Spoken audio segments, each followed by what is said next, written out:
Hello, gamers! Today, I'm going to introduce the game Battle City is a multi-directional shooter video game for the family computer produced and published in 1985 by Namco. It is a successor to Namco's 1980 Tank Battalion and would be succeeded itself by the 1991 Tank Force. An arcade version for the Nintendo Versus system would follow, along with a Game Boy version in 1991, which was developed and published by Nova Games. The Famicom version was later included as an unlockable in the Japanese release of Star Fox Assault and would eventually be digitally re-released via the Virtual Console for Wii and Wii U. Although the Famicom version was never officially released outside Japan, it was one of the most common inclusions in unofficial Famicom multi-carts. The player controls a tank and shoots projectiles to destroy enemy tanks around the playfield. The enemy tanks enter from the top of the screen and attempt to destroy the player's base, represented on the screen as a phoenix symbol, as well as the player's tank itself.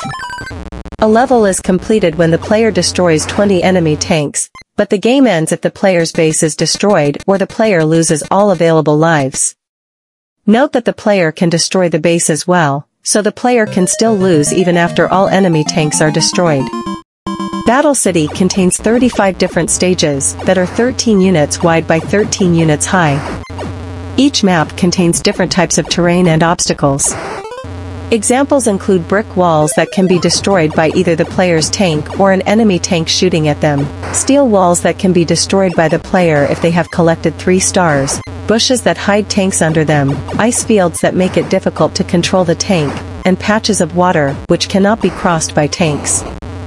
The game becomes more challenging in later levels, as enemy tanks may act as decoys to lure players away from their base so that another tank can destroy it.